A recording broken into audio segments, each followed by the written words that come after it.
This Coast to Coast Entertainment Network program is brought to you by Beside Me Bracelets.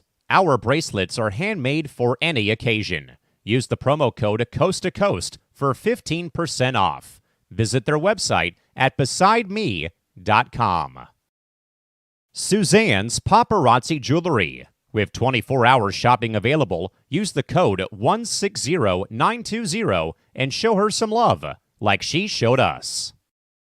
Reaper Apparel Company, a commitment to live your most authentic way every single day. Visit reaperapparelco.com for more information and a look at all of their apparel offerings. And by Good Day Embroidery, your local source for custom embroidery, screen printing, and more. Log on to gooddayembroidery.com for more information. Hello, everybody, and welcome to Between the Ropes here on Coast to Coast Entertainment Network. I am Crispy Bacon, here with Dragon Viper. How you doing this evening? Yeah, I'm here. He's here. I'm here. I guess that's all I could say. I still have pneumonia. I'm still sick, but I'm hanging in there and still ready to talk some wrestling before work. Yay. There you go. Also here with Christy Wilson. How you doing tonight? Good. Ready to talk Elimination Chamber, amongst other things. Yeah, it was a good chamber. We'll get It was. to it here in just a little bit. Thomas is in the comment section. Good evening, everybody. Good evening, Thomas. So yeah, Elimination Chamber was Saturday morning, or for some early or late morning, Like evening, early. afternoon, somewhere in there. Overall, what do you guys think of it, Christy? I thought it was pretty good.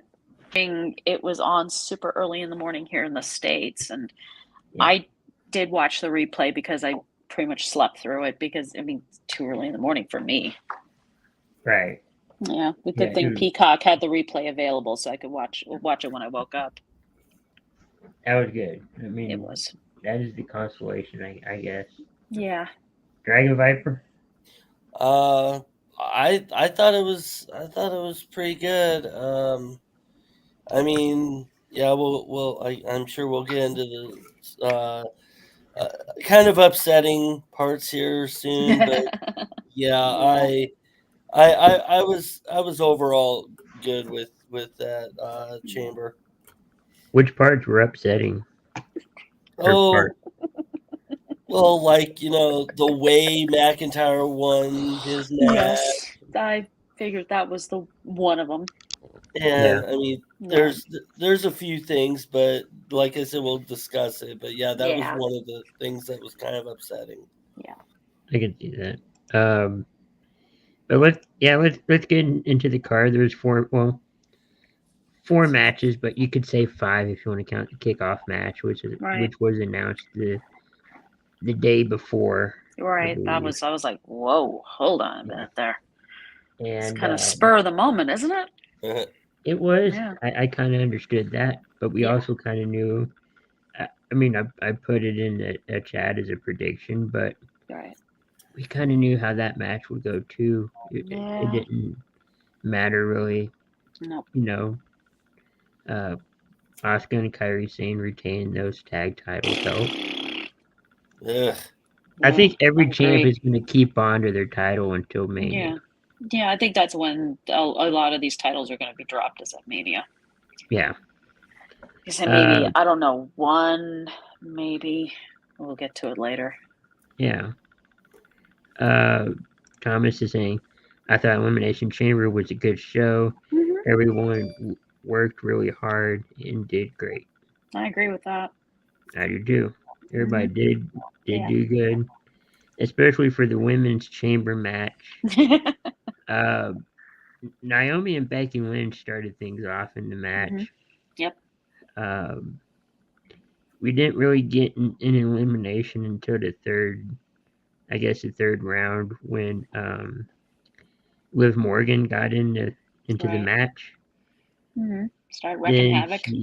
Then Naomi, we had an elimination. Tiffany eliminated Naomi. Oh Aye. Didn't really have any more eliminations until the last round of like once entries. everyone was in. Yeah. Where we had Liv Morgan eliminates Tiffany Stratton, Bianca Belair eliminates Raquel. And then the last match, for Becky Lynch to win, it was kind of a quick way to end it. Liv Morgan eliminates Bianca, then Becky eliminates Liv Morgan. It's like rapid succession. 1, 2, 3. I had to look at the replay like, wait, what just happened? Yeah, that was kind of like, wait, Bianca's out? Like, what? Liv's out? Damn. And then it ended the way I think a lot of us had predicted it would end, with Becky winning the Elimination Chamber match. Yeah, we just didn't know. And going up against the winner of the Rhea versus Nia match, which we'll get to later. Yeah. So, Dragon Viper, what's your thoughts on the first matchup? I'm one of those that wanted to see Liv win it. But she was my sleeper pick, by the way. Huh? Liv was my sleeper pick, by the way. No, but Liv was one of the ones I wanted to win. But yeah, here's my thought: to having Becky win, I don't know. I could have. I mean, even if Liv didn't win it, I don't like Naomi, but maybe she should have won it, or Tiffany or Raquel. But did Becky really need to win? Not really, but this is just something to add to the resume that she's already accumulated. Main eventing WrestleMania, NXT championships, Raw and SmackDown women's titles, but women's tag team titles. Not only that, but it's the storyline they're showing on TV. The teasing of Rhea versus Becky. Yeah. They're teasing it, and finally decided to stop the teasing and okay, here you go. She's in WrestleMania. Yeah, I can see that, but still, I would have rather seen somebody else win it, like Liv or even Raquel. But well, if you look at it this way, I don't think this was. You could have picked anybody to win, and you would have been happy. You would have been happy with the result, no matter who it was, because they were all very worthy of winning. I think they were all worthy of winning this match. What I was gonna say was, it was a good match. I'm gonna give it that, but I think I would have liked to see a different winner, especially when they're trying to do the storyline with Becky. So clearly, their obvious choice, Becky was going to win it. So I don't know. Overall, it was a good match. It was. I agree. Christy? Well, like I said, I think you could have picked anybody to win this, and nobody would have been mad at the result anyway. I mean, Becky was my initial pick. And like I said before, Liv was my sleeper pick. So I wouldn't have been upset with either one of them. I just think because of what they were showing on Raw with Becky and Rhea Ripley, her winning made sense to really build up that storyline until when they have their match at WrestleMania. Yeah, I think so too. Becky Lynch, it's her first time in the Elimination Chamber. Yep. And she did it. She did it. Started at the beginning and lasted all the way through. Yeah. Oh yeah. What are you guys' thoughts on Tiffany Stratton inside the chamber? She was good. She was really good. Definitely held her own. She did. Yeah. I mean, she was in a match with 5 other women who have been doing this thing on the main roster longer than she has, and she definitely held her own. She definitely held her own against these 5 other women, which was impressive.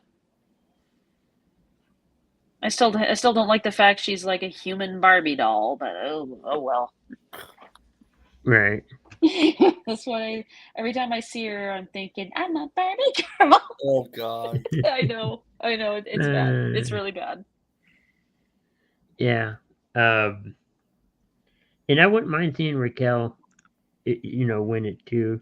Yeah. Her and Rhea had a tag team history together. They had a feud, I think, before in NXT, and Raquel has one tag team gold with Liv, so I think she can be a single star and a tag team star. I think so too. Yeah. As we go to our next matchup, we have the tag match, the undisputed tag team championships, Judgment Day going up against what was it? Come on out, Callan, say his name. Because he was out there. Dominic Mysterio. Oh. Yeah. And he was the out Priest there. versus Pete Dunne and Tyler Bate. Right. What was their tag name again? I don't know, but I know their original team name was British Strong Style when Trent Seven was in WWE. I remember that. Yeah. Say his name and he shall appear in the comments. Yeah, he can. Boy. Yep. There we go. Right there. He just pops in just to say that. I know. Such a nice guy, Callan. Such a nice guy. So Christy, what's your thoughts on the tag match? I didn't like it. It's like you knew right off the bat that Balor and Priest were going to retain those damn titles, and Pete Dunne and Tyler Bate didn't have a chance in hell. No, but I didn't care for it. I'm tired. I mean, I'm going to be honest. I'm tired of the Judgment Day. Sorry, Callan. I'm not including your boy Dominic Mysterio. I'm just kidding. I feel like every time I turn on Raw, there they are. I'm like, get them off my screen now. I'm tired of it. It's like, have Priest and Balor drop those titles, but Priest cash in that Money in the Bank briefcase. I can't take it any longer. I just can't. It's getting to be too much. They're getting just as bad as the Bloodline. Bloodline was probably worse, and maybe still worse. Callan, who cares if he got ejected? They still won. I'm not denying that. That's true. He did get ejected from the event. Yes. Oh, I was smiling from ear to ear when I saw that. Get out of here. All right, Dragon Viper, what's your thoughts about the ejection? We'll just say. As I was saying, I was smiling ear to ear when I saw that. I was so happy, and I was so glad that Judgment Day won. There was a moment where I thought they were actually going to lose, especially when Finn was getting his fingers broken or something. Pete Dunne, he has a tendency to take your fingers and bend them back in a way that they are not supposed to bend. And so I was glad to see that Judgment Day did win those or keep those titles. I don't think Dunn and what's his other name? Tyler Bate. Yeah, Dunn and Bates deserve it just yet. They need to work a little bit more on their main roster. Yeah, I mean, they just reteamed after such a long period of time apart. They really need to rebuild that camaraderie that they had along with Trent Seven as part of British Strong Style. Yeah, so I thought it was a good match. It made it even better when Dominic was ejected. So I love saying it. I know you do. I think we all know that. I thought it was funny too. Michael Cole's like, when that ejection happened, it's like, yeah. It's like, oh. I had just been hoping McAfee was there. Like, yeah. That was one good thing about Chamber, not seeing him. Yeah. Well, I'm not a fan of Corey Graves. I'm just saying. But if you buy 2K, Pat McAfee's in the game.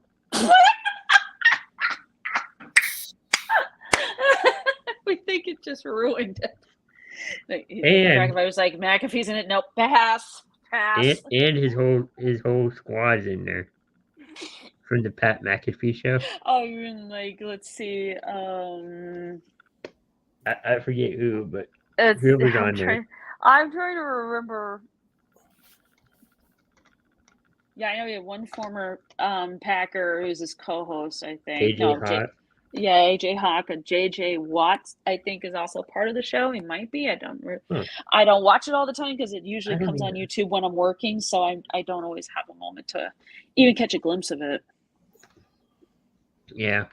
But yeah, he's in it, and I think Corey Graves is part of the premium live event. Mm-hmm. Yeah, that's if McAfee can't. That's if McAfee can't make. I mean, obviously, I think McAfee couldn't make it to Australia anyway, so Graves had to go in and do that. I didn't have to have it on mute. It's not that bad, really. No, it's not that bad. It's just very, very enthusiastic, and it's very contagious. So, do we go to the Grayson Waller effect, or do we go to the? Do you want to go to the Grayson Waller effect? We can. Well, I think the only good thing about that was Cody challenging The Rock, and Rollins hitting Austin Theory with a curb stomp. That's about it. As far as I'm concerned, I find Waller super irritating, and this is me every time he starts talking. Go away. Go away. That's all I gotta say to him. I had the same feeling. I thought it was a bathroom break at that moment. Didn't even pay much attention to it. If you looked online and saw the words Cody challenges The Rock, you'd be like, what? He's doing what? I'd be like, yeah, well, we kind of knew that. We kind of knew that. It's just we didn't know when it was going to happen. But it makes for Friday. It does. Did you see the pyro Cody got when he made his entrance to Elimination Chamber? That was wild. Everybody on social media was like, how much pyro does he need? I don't think he honestly needs a lot, but its entrance has become so popular. I mean, it was even popular in AEW that they would have like a lot of pyro. They would have pyro has just gotten to be there. They feel like they need to up the ante on the pyro, and I'm like, you are wasting the budget on pyro. Come on now. Just a little bit. Just a little bit. I mean, it's cool. Don't get me wrong. Yeah. I mean, if he makes his entrance at WrestleMania, I'm almost thinking fireworks are going to be going all the way around the rim of Lincoln Financial Field in Philly. Yeah. It's going to be crazy. It's going to be crazy. It is. It's going to be fun. I'm like, my God, they're spending so much on the pyro. Yeah. Men's Elimination Chamber match. Probably one of the best matches of the night. Mm-hmm. Although I was maybe half asleep when this happened, but still a good match. So pretty much everybody stayed in when everybody, entered the match. Right. McIntyre eliminated Lashley. Yep. We had interference from AJ Styles. Oh God. When he attacked LA Knight. Boo. McIntyre eliminates LA Knight by pinfall, thanks to Styles. We had Randy Orton eliminates Kevin Owens. Yeah. Randy Orton then eliminates Logan Paul. And then he paid for it too. And then after being eliminated, Logan Paul punches Orton with brass knuckles. Brass knuckles.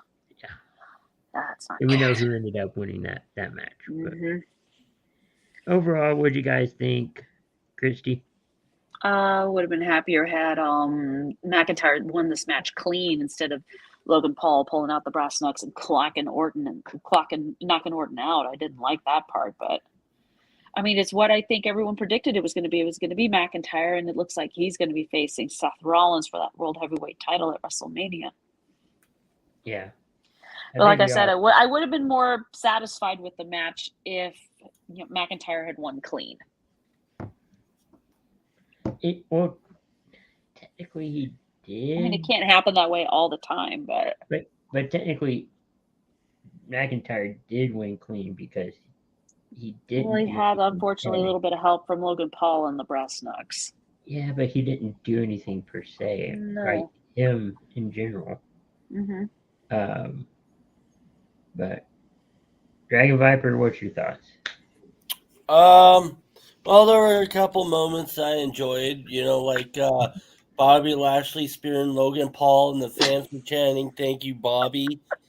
I was literally sitting there chanting that too. Thank you, Bobby. But I agree. I didn't mind either Orton or McIntyre winning because I wanted either one to win. That was my guess on either one. I did want to see it clean. I thought it was stupid that they had Logan Paul using his brass knucks on Orton, which will set up something between Orton and Logan Paul ultimately. But yeah, I was not happy about that. I would have rather seen one of them win it clean straight through. So I love the match overall. It was fun. The ending could have been just a tad bit different. Christy? Fun. I mean, it was a fun match. I mean, yeah. I mean, McIntyre was, I think, everyone's pick to win the match because they've been teasing to, there's a story going around. Did he resign with WWE? Did he not? And we'll get to that later. Yeah, I mean, there's still a lot of. I still personally think there's a lot of confusion surrounding that. Yeah, I think it was a good match overall. It was a good match. I think it's a prediction, but I think you'll see something between Logan Paul and Kevin Owens. Maybe you put in Lashley in there for maybe a triple threat match for the U.S. title. You could put pretty much most of those participants in like a ladder match or something for the U.S. title. They haven't done a ladder match in a while for WrestleMania. No, they haven't. I don't think Logan Paul's ever done a ladder match, so this might be a first for him. I think he was in Money. I think if you put, well, then again, if you put Orton in it, you have to be careful with him because of his back and him having had back surgery, and he's only been back in ring action, I think, since November, since Survivor Series, when he was a part of Team Cody for War Games. Luckily, it seems like everything's okay with Orton from what I've heard. Yeah, it looked like when he supposedly hurt his back during the match, I think he was selling it. So I'm like, I don't know if he's. I don't know that first hit. He might have tweaked it a little bit, but I haven't heard anything. So I'm just guessing. That first hit he had on the outside part of the ring. Yeah, when he did that DDT. Yeah. Vintage Orton. That looked like it hurt. It did look like it hurt. Yeah. Because there's not a lot of cushioning in that ring for someone's back like Randy Orton's. Especially with it being steel on the outside. The fusion, exactly. But I think it sets up for something. I think I saw like a potential couple of rivalries that could potentially come out of this. I know it's LA Knight and AJ Styles and LA Knight is one. And I mean, I don't think Logan Paul and KO are done with their rivalry yet. But I'm thinking after what happened, I'm thinking Logan Paul could find himself in a feud with Randy Orton. You can also do. A lot of people predicted this too, or suggested this. Since it's WrestleMania 40, and you got a lot of wrestlers on the card and this and that. Yeah. So, like for your U.S. and Intercontinental. Yeah, there's a lot of. Night one have like a battle royal. For night two. I think so. I don't Some know. people were suggesting they could, they should do that. That might be a good idea to get a number one contender for like the IC title through a battle royal. We give some individuals at least an opportunity because I don't know how much longer. I mean, Gunther looks like he's going to be holding on to that thing in a death grip until somebody kicks his butt. Yeah, and I don't know when that's going to be. Come on, Santino, you could do it. WrestleMania 80. Yeah. Santino Marella. Oh my God! Yeah. No, there's a record that'll never be shattered. Oh my God. Goldberg. Oh. No. Thank God Ace is not in here to say that. He would just for Ace, Goldberg. Just for Ace, okay. In Atlanta, Georgia, Goldberg. Oh my God. Hey, if I have to deal with Dominic Mysterio, he has to deal with Goldberg once in a while. So there you go. There you go. And then the main event, which I'm surprised this is the main event and not the men. Elimination Chamber. Well. Yeah, Rhea Ripley retained Nia Jax. I think we all predicted this. We did. Kind of. Dragon Viper. Hey, I didn't predict it. I think we all kind of did. Right? All kind of did, and we know Dragon Viper did not. No, I did not predict it for two reasons. One, because you have seen, and not just talking about 97, I'm talking about in other years where you have seen people lose their titles in their hometowns or home countries or home states. And, so this thing with Rhea being in her country, I don't think that would have been a factor of her keeping her title because of her being in her home country. Right. So I went fully for Nia. Nia's my girl. Dave's got to have Liv Morgan, so Nia's Nia's my girl. For Dave, well, in Messaron's case, either Liv Morgan or Mandy Rose, Kai or Mandy Rose. Yeah, and I'm sure he will be now drooling over Tiffany Stratton. Yeah, so Barbie doll. But no, I thought it was a good match. I actually, I had a feeling Nia might not win it because she was dominating the entire time, and they wouldn't do that to Rhea. No. So, I mean, it was a good match, but I would have liked to see Nia get it, and then it would have set up for another war between Nia and Becky. So I would have liked to see that. And Nia hasn't had a title in what they say 6 years, 8 years, something like that. So, no, I think the last time she held tag team gold, I think it was 2 to 3 years ago with Shayna Baszler. They said world title. That's a world. Yeah, it's been. I think she won the Raw Women's title. Maybe? No, Nia Jax won. Yeah, she won the women's tag team titles twice with Shayna Baszler. Yeah, and then won WWE Raw Women's title. That was if I remember correctly, that was against Alexa Bliss. But I think they said about 6 years ago. Yeah, so it has been. Yeah, so it technically has been 6 years since WrestleMania. So I would have liked to see New Orleans. her win it. She deserves it, as well as the fact that it would have been a hell of a story between her and Becky. Yeah. Yeah, good match. The punch. Yeah. Yep. Broken nose. Christy, what's your thoughts on this? That was a good match. I mean, Nia put up a fight, but Rhea is very dominant and very tough. And I guess she figured there's no way she was going to lose in her home country of Australia. So, holy crap. Yeah. But she did it, and now we get Mommy versus the man at WrestleMania. Rhea versus Becky. It's going to be a good match, I think. I think so, too. It'd be a bathroom break. Oh. I swear, I know one match WrestleMania. involving a certain individual, that would be a bathroom break. And that would involve Dominic Mysterio. That would be a bathroom break. Yep, it would be. Or a break to go into the kitchen and grab yourself a soft drink or whatever. Yeah. Or a beer. Whichever one. Right. No, I thought it was a good match, too. It was. We all kind of, like I said, I think the titles are not going to change hands until at WrestleMania or after WrestleMania. Or somewhere between now and Backlash. Right. After Mania and Backlash. You have to go to Backlash in Paris. I haven't checked the time for that. No. I mean, time difference is not as bad between here in the States and in France like it would be in Australia. You have this thing called the International Dateline. Yeah. Yeah. But I did hear that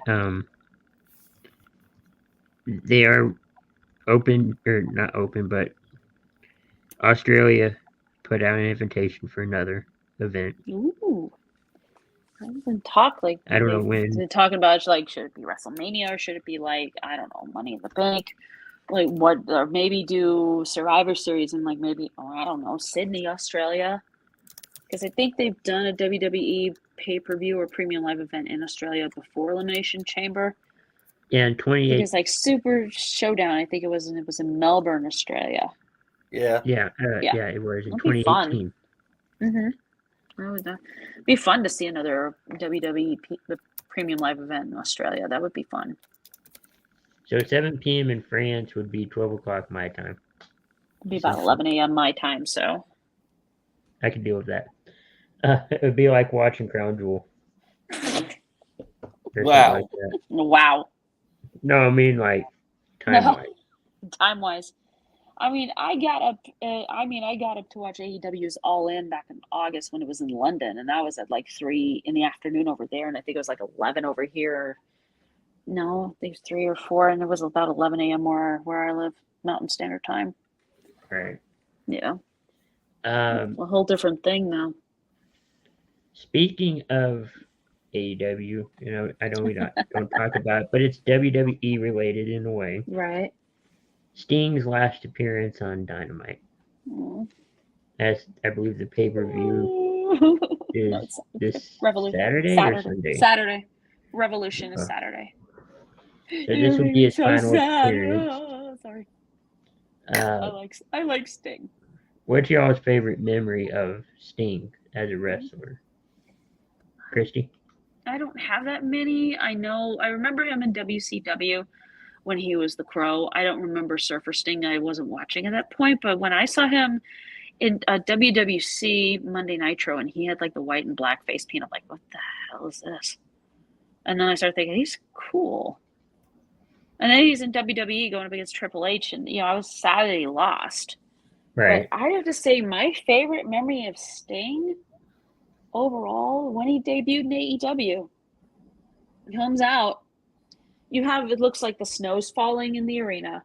Oh yeah. He comes out. He's got the baseball bat in his jacket, and you're hearing Tony Schiavone say, "It's Sting!" That's so cool. That was cool. And he's looking at like Cody Rhodes, Arn Anderson, and he saved Darby Allin for last. And those two have been working together and probably have developed a hell of a friendship since then. Oh, I'm sure. That was my all-time favorite Sting moment. And I'm sure this won't be the last time you see Sting. No, probably not. I mean, I wouldn't be surprised if when he finally says goodbye that he'll move to a role backstage. Yeah. I mean, I wouldn't be surprised. Some kind of management role. Like a management or producer, something like that. That would be something. It would. It would. Dragon Viper? My favorite Sting moment has got to be at WrestleMania against, I think it was WrestleMania, against Triple H. And had the NWO come out and DX come out. That was my absolute Sting moment. And all, in WCW, WWE, and AEW, I'd have to say that was my favorite. I still watch it a lot to this day because that was awesome. Yeah, I remember seeing one moment. I think this is WWE. Seth was supposedly going to show off some kind of award or something. And it was a statue. Triple H was out there. And, it's like, okay, you guys ready? 1, 2, 3, curtain lifts up. Surprise! And it's Sting there. And I think you just see Tony Schiavone saying, "It's Sting!" And I think that they had a story or, one of those biography things where, Sting hurt Seth, I think. Took him to the hospital, whatever, and Sting rushed over and he's like, "Are you okay? You're okay." He's like, I'm fine. But he was really worried that, he hurt Seth. And, all right. and there's also where I think it was speaking of NWO. Ooh. Can't remember who. He has his podcast. I can't remember, but he has a Legends contract with WWE. Kevin Nash. Yeah, Kevin Nash. Yeah. He has a Legends contract with WWE, so he can't go to the last match. All right.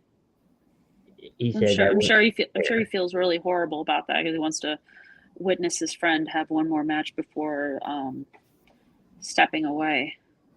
He's like, I would love to be there. I can't. And plus, it wouldn't feel right. No. Me being from one company and him being from another. Right. He could just have two final wrestling match. I don't know. I don't know either, but it has to suck for him and for Kevin Nash. Like I said, he can't see his friend have his final match and before stepping away and moving on. And how would you guys feel about Rocky showing up? And no, I'm not talking about The Rock. Who? Rocky. The Rock. No. Think of Rocky the movie. Sylvester Stallone. Yeah. Oh God. Huh? They're in talks to have Sylvester Stallone at WrestleMania. Wait. Oh, wait a minute. Yes, because it's in Philadelphia. Yeah. And the Rocky and Creed films are set in Philadelphia. So you have Sylvester Stallone do something like narration or something like that. I'm they have the sure Rocky statue at the museum where his character ran up the steps. All that I'm stuff. sure there's going to be some voiceover work. I'm sure. Yeah, voiceover narration. Like, I don't know how it would honestly start, but I'm sure he would come up with something incredible. I'm sure. Here's another thing that I did read about the other day. Mm-hmm.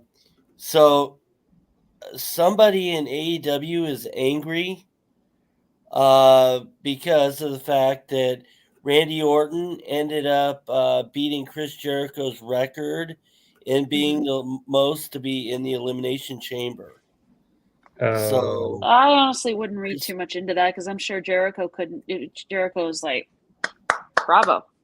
I was reading that somebody in AEW, I think it was, I don't remember who it was, but somebody was upset because with Jericho and AEW, they're supporting Jericho and they feel that it was stupid that Randy Orton beat Jericho's record in the chamber. So of how many times? Yeah, the number of appearances in a chamber match. I think it was. I think that's what it was. It was. So it just sounds like a rumor. As far, until this person steps forward and says so himself or herself, I'm going to take it with a grain of salt. But yeah, Orton's been in there 9 times. Jericho's been in there 8. Right. Oh, wow. Well, and I didn't even know that. To be honest, I did not even know that. They brought it up. I was honestly surprised by it. They brought it up during, not the Jericho part, but they brought it up during the pay-per-view of Orton set a new record of appearing 9 times. Yeah, I didn't even realize he'd made the 9 Elimination Chamber appearances. I'm like, whoa, that's a lot. I think he was one of the original participants. He was when the first one went around. It kind of feels like Elimination Chamber has been around for much longer than that. 2022. Okay. 2002. No. I'm sorry. Yeah, Bischoff brought it out. Sadly, I wasn't watching back then, so I didn't even know that WWE even came up with this idea of this chamber match with these pods and everything like that. Yeah, when Eric Bischoff was the general manager for Raw, he brought it up. Oh, okay. I didn't know. And it was a returning Shawn Michaels, Triple H, Booker T, Jericho, Kane, and RVD. And it was SummerSlam. Oh, okay. And Shawn Michaels won it. Yeah. The pay-per-view version is, they started that in 2010, I think it was. Ooh. But it's been done different pay-per-views when it first came out. Okay. Well, I wasn't aware and of the the preview for that the Chamber, like when they first brought it up to WWE, it was pretty crazy. Yeah, it sounds like it. Wait, chamber, a cage, steel, wrestlers in pods. What? Just find it on YouTube. The Yeah. whole promo for it is like really out there. Crazy. Wow. Yeah. But yeah, it's been on there for a while and staple for WWE. Yeah. Started on one pay-per-view and proved to be so good it got its own pay-per-view event similar to Money in the Bank. Yeah. Because I think that started, it was an idea of Jericho's that started at WrestleMania, then proved to be so good it got its own pay-per-view event. Yeah, it just took a while. Yeah. NXT, I don't know if you guys saw it tonight or heard about it. A little bit. There's a returning face. Oh yeah, I know who it is. Yeah. I didn't see it. Should we tell him? Do you want to know? Do we want to tell him? Do you want to know, Drag Viper? Yeah. You know? Okay. I'm not gonna watch it, so. Well, yeah. I'll just say his original WWE name. And I'll give you the name he goes by now. Ty Dillinger. Sean Spears. Oh no. 10. I was gonna go. It's a perfect. He gained 10. even more infamy in AEW when he hit Cody Rhodes with the steel chair, and the part of the chair hit Cody in the back of his head and kind of cut him a little bit, where he had to have stitches. Was his nickname the Chairmaster? He called himself the Chairman. Oh, Chairman. Chairman. I couldn't stand that. Believe me, it was just. WWE last time. I know. It was just crazy. When I saw him, he attacked Ridge Holland, and then he pulls his hood off, and I'm like, Sean Spears, what the hell are you doing back in WWE, buddy? And then it started exploding on social media. It's like, are the Iconics coming back? Because Sean Spears is married to Peyton Royce, who's one half of the Iconics, and she's pregnant right now with their second kid. So she and Billie Kay are not coming back. Not for a while, at least. That is if they intend to. If they have plans to come back, it's on hold because she's pregnant. The good thing is he's under HBK. Yep. Which is he gets to keep the Sean Spears name, which is what he was using on the indie circuit before he went to WWE as Ty Dillinger. Yeah, I know. He's with HBK, which is almost tied to Triple H. Yep. I didn't know he was even out of AEW. Oh, I knew he was out of AEW. I had read it. Yeah, his contract had expired. No.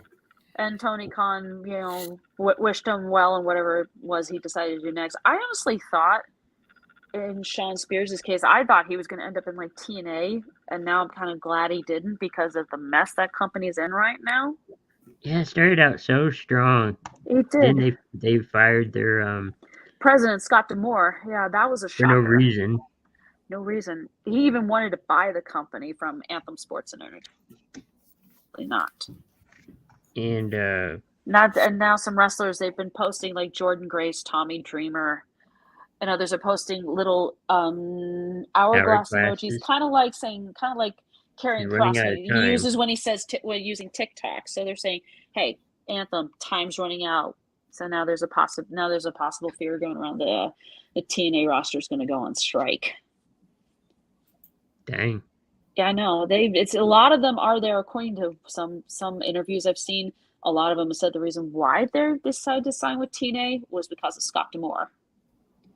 And Scott D'Amore wanted to have a working relationship with WWE. That's why one year the Royal Rumble, Mickie James went over there with the Knockouts Championship and her TNA theme. And then this year, Jordan Grace, the current Knockouts champion, appeared at the Rumble too. Because Scott D'Amore wanted to have that working relationship with WWE. And with Vince McMahon not around, I feel like he probably believed that was even more possible than before. Mm-hmm. But clearly Anthem is thinking no. So they decided to be jerks and they fired him. And replaced him with some dude I don't think even knows anything. about wrestling at all. Oh, kind of like Tony Khan. Yeah, pretty much. Tony Khan was a fan. I don't think the new president of TNA is a fan. Well, I mean, probably and probably TK not. is learning as he goes along. That's why he hired a new vice president of content development who's won an Emmy Award 3 times for her writing work. So he's trying to get more help, but I think he's waiting until certain people are done before he can give them responsibility and he can step back. Because I do think, and I've chatted with some folks about this, and we think he's going to burn himself out pretty much. I'm afraid for him. Who, TK? Tony Khan, yeah. Tony Khan, yeah. I mean, this dude, I've been like, does this guy get any sleep? Or damn, how many energy drinks is he gulping down? Well, not only that, but he also works on the side with the Jaguars. Yeah, he does. Yeah, with the Jaguars and then the English Premier League soccer team he and his family own. And right now they're going through Ring of Honor, so it's like, I'm like, does this guy even get so much as even a moment to have a cat nap? He needs to have like an HBK, whatever yeah, something like a Shawn Michaels or a Triple H or someone like that who can really help him out. Because, like I said, he is gonna burn himself out really bad, and that's gonna affect AEW in a real negative way. Yeah, he needs more help, and that might have been, like, I think Cody Rhodes tried to help. I don't know how much input the Young Bucks have on anything, as them being executive VPs. I don't know about Kenny Omega. I'm not 100% sure about all that stuff. Right. Yeah. So my question to you, is, I think I saw it on Facebook or something, but Ric Flair is mad that he can't be Sting's final opponent or whatever, and he said he's gonna end up going another direction. Do you think he's gonna leave AEW, or he can't actually? The reason why he can't take another bump is he's got a pacemaker. Oh, supposed last match he had with Andrade was back in WWE. The dude almost died. Yeah, twice. I saw that. Yeah, almost twice. Yeah, he could barely make it down the ramp. He could barely make it out of the ring. And he was bleeding. And he was bleeding. So, I mean, Flair can be mad all he wants, but he damn well knows he cannot get back in the ring and take a bump. He can't. Yeah, because he should not. Yeah, because he was talking to Renee Young, and he's like, I'm upset. I'm gonna just go a different way this time, and I'm whatever. And then he goes into the Young Bucks locker room, and then. Yeah, and they talk to him and all that. Yeah, that I think is part of the storyline. He talked to Renee Younger, for her actual name, Renee Paquette.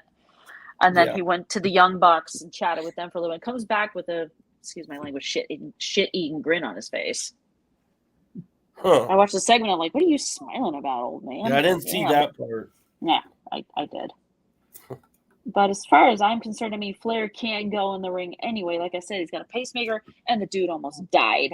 Yeah, he should not be back. No, I mean, it's the same thing with Triple H. He has kind of the same thing due to a heart problem, and he can't go back in the ring, so he doesn't. Yeah. Smart. I mean, the man still looks like he can go, but he knows he can't go. At least he won't try. He won't try. Flair, I just don't think can let that sort of thing go. It's like, it's an itch, he has to scratch it, but he shouldn't. Right. Yeah. Maybe it could be some kind of management. He could. I mean, if he wants to be an on-screen manager figure, he can do that without having a match. Yeah. I mean, the only thing I've really seen him do is take some physical shots at Christian Cage, like whack him a couple of times, but that's about it. Other than that, he cannot go back in the ring, and he should not. Especially because he's in his 70s. Eek. Yeah. Oh, Lord. There's another, let me see if I can't find it again. There's another signing that WWE has today. Don't know when this person will be appearing, but this person comes from New Japan. Oh, Tamatonga. Tama Tonga, yeah. There's some people saying he should join the Bloodline. I'm like, I know he's not Samoan. He's not. Let me look it up real quick. But they are saying that he could join the OC. Because I think he was one of the original members of the Bullet Club. Well, right now Gallus and Anderson are in NXT, so he could join up with those three, and they could do kind of their version of the club, and maybe go after AJ Styles, who's acting all PO'd and everything.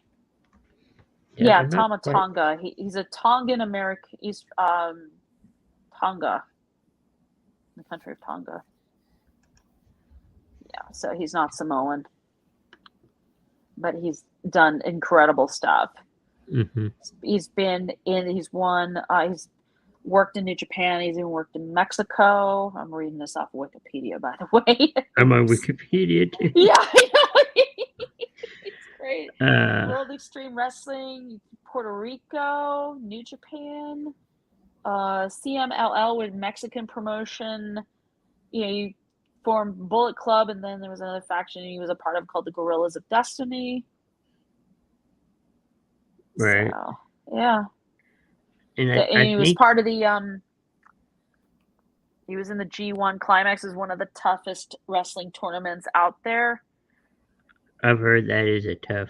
It is hard. I've watched a couple of Jon Moxley matches from the 2019 G1 Climax, and oh my god. That looks brutal because it's constant. There's like really no stopping, no break in between anything, really. There's even I think who else was in the G1. Tama Tonga was part of Bullet Club or variation. Variations of Bullet Club. He formed Guerrillas of Destiny for a long time. Yeah, he's been from May 3rd. Yeah. Mm-hmm. May 3rd, 2013 to February of 2022. Yeah. Wow. Yeah, he even one of the he's won the never openweight title 4 times in his career. Even Scott D'Amore was part of Bullet Club. Yeah, I didn't even know that, but now I do. I'm looking at like the former list. Yeah, and there's even another. Since we're speaking of former New Japan wrestlers coming over to the States to work over here, another one's going to be making his debut tomorrow on Dynamite. Who? Will Ospreay. He's going to finally make his full appearance at AEW, and he's already got a match lined up for Revolution against Tenosuke Takeshita. I swear I could pronounce his last name better than that. But no, it's going to be pretty interesting to see how that all goes because, if you watch Forbidden Door 2, his match against Kenny Omega was, I would call that an instant classic, even though it was not the main event and it should have been. I've heard his name, but I haven't actually seen him wrestle. Yeah, he's actually pretty good, actually. And I don't know most of his matches. I know maybe he was in a couple of them, both at AEW New Japan Forbidden Door pay-per-view events 2 years in a row. And he's actually he's good. And anybody see the new Dynamite logo? I've seen it. No. I'm like, what are you doing? I'll look at. It's like I can understand you want to jazz it up a little bit, but oh my god. They're getting a new set design and all that too, but they recently changed the set design. I think like a few months ago. Now they're going to do it again. Oh boy. And I'm not entirely wowed by the whole thing for some reason. Looks like some people said, I don't know how I feel about it. Yeah, I'm kind of the same way. I don't know how I honestly. Wow. Oh my god. Yep, yeah. I'm the same way. I don't honestly know how I feel about it. You change something too much, it's gonna be pointless. Yeah, I mean, it's something as a Dynamite fan I'm gonna have to get used to. Because I'm just not sure how I honestly feel about it. And some people joke like, saying, I feel like I'm looking at a Doritos bag. Yeah, at the beginning of it, yeah. Like right here, it looks like a Doritos bag. You're just missing the chip right in the middle. Yeah, I can see it a little bit. Hey, dynamite flavored Doritos. Talking about explosive. Now I know they moved away from TNT, but yeah, the Dynamite's whole been on thing TBS of Dynamite since being on, 2022. but even the thing of having Dynamite on TNT kind of fits. It did, but they've Because been Dynamite on TBS. is TNT. No, Dynamite is TBS. Well, I know, but I mean, like AEW Collision is TNT. Okay. Yeah.